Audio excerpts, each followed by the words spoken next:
The cryptocurrency market is experiencing one of its most brutal sell-offs in years, with investor sentiment plummeting to levels not seen since the Terra Luna collapse in 2022. Bitcoin has crashed over 50% from its October peak of $126,000, touching lows of $60,233 before recovering slightly to around $65,000. The Crypto Fear and Greed Index has dropped to just 9 this week, marking extreme fear conditions. Over $2.6 billion in leveraged positions were liquidated in just 24 hours as the market capitulation accelerated. This dramatic reversal has completely erased all gains made since the Trump election victory in 2024. Ethereum has suffered even steeper losses than Bitcoin, plunging 30% in just 7 days from $2,800 to around $1,900.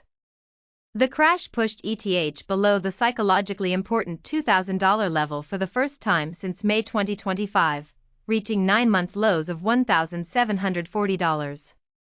Trading activity collapsed alongside prices, with Ethereum's futures open interest falling by more than $15 billion during the same period.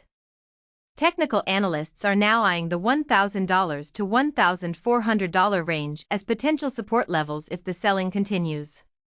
Major institutional holder Trend Research was forced to liquidate over 400,000 ETH to repay loans as liquidation risks mounted. The crypto mining sector is undergoing a dramatic transformation as companies pivot away from Bitcoin mining toward artificial intelligence infrastructure. Bitfarms is leading this exodus, announcing it will rebrand as Keel Infrastructure and move its legal base from Canada to the United States. The company's stock surged 18% on the news as investors embraced the pivot strategy. Iron, another major miner, reported disappointing earnings as it accelerates its shift to cloud services, with Bitcoin mining taking a back seat to more stable, long-term revenue opportunities. This trend reflects the industry's response to record-low mining margins following the 2024 halving event. Corporate Bitcoin treasury strategies are under severe pressure, with the largest holders facing combined unrealized losses approaching $10 billion. MicroStrategy, now rebranded as Strategy, holds over 713,000 Bitcoin at an average cost of $76,047 per coin, resulting in paper losses exceeding $6.8 billion. Japan's Metaplanet is down $1.45 billion on its 35,102 Bitcoin holdings, representing a devastating 38% unrealized loss. Even President Trump's World Liberty Financial was forced to sell 173 wrapped Bitcoin from its Aave positions to avoid liquidation risks. These treasury companies are discovering that Bitcoin's volatility cuts both ways, with every $1,000 price move creating hundreds of millions in paper gains or losses. Major Wall Street firms are recalibrating their crypto expectations as the market sell-off intensifies. Citigroup slashed its Coinbase price target from $505 to $400, citing weaker trading volumes and softer institutional activity. Despite the cut, the new target still implies more than doubling from current levels around $146. Coinbase shares have plunged 65% from their record highs as the exchange faces headwinds from reduced crypto activity. Other analysts remain cautiously optimistic, with TD Cowen suggesting that companies like MicroStrategy are better positioned than ever to weather prolonged downturns. However, the dramatic repricing reflects growing uncertainty about crypto's near-term prospects. The crypto industry's political influence campaign is intensifying as midterm elections approach, with super PACs already securing massive war chests totaling over $190 million. Fairshake, the industry's main super PAC, raised $13 billion in 2025 alone, with major contributions from Andreessen Horowitz, Coinbase, and Ripple. However, political tensions are escalating after Democrats mocked the crypto crash on social media, drawing fierce backlash from industry leaders who called the partisan response insensitive to investor losses. The controversy highlights the growing politicization of cryptocurrency policy, with both parties staking out increasingly polarized positions ahead of crucial midterm races. Operational mishaps are compounding the crypto market's woes, with South Korea's BeInCrypto exchange accidentally airdropping 2,000 Bitcoin to users instead of 2,000 Korean won rewards. The error triggered an immediate 10% crash in Bitcoin's price on the exchange as recipients rushed to sell their unexpected windfall. Meanwhile, Gloria Zhao, one of Bitcoin Core's most influential developers, stepped down as a maintainer after 6 years, removing her cryptographic signing key from the project.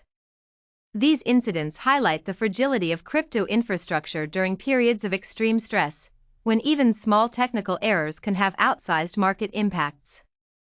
Despite the market carnage, several major developments are pushing forward with token launches and infrastructure upgrades. Poly Market has filed trademark applications for Poly and $POLY tokens, signaling concrete steps toward launching its native cryptocurrency even as regulatory challenges mount. The prediction market platform continues expanding its services, recently partnering with Circle to bring native USDC payments to its platform. Meanwhile, new projects like Rainbow Wallet's RNBW token are debuting at significant valuations, and Hyperliquid's Hype token is actually hitting new all-time highs despite the broader market collapse. These launches demonstrate that innovation continues even during the most challenging market conditions. International regulatory developments are adding complexity to the crypto landscape during this turbulent period.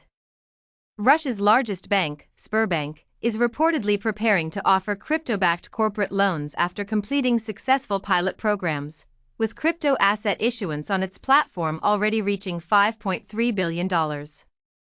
This represents a significant shift toward mainstream financial integration in one of the world's largest economies. However, regulatory uncertainty remains a key concern for investors, with ongoing investigations into Trump-linked projects like World Liberty Financial adding to market volatility.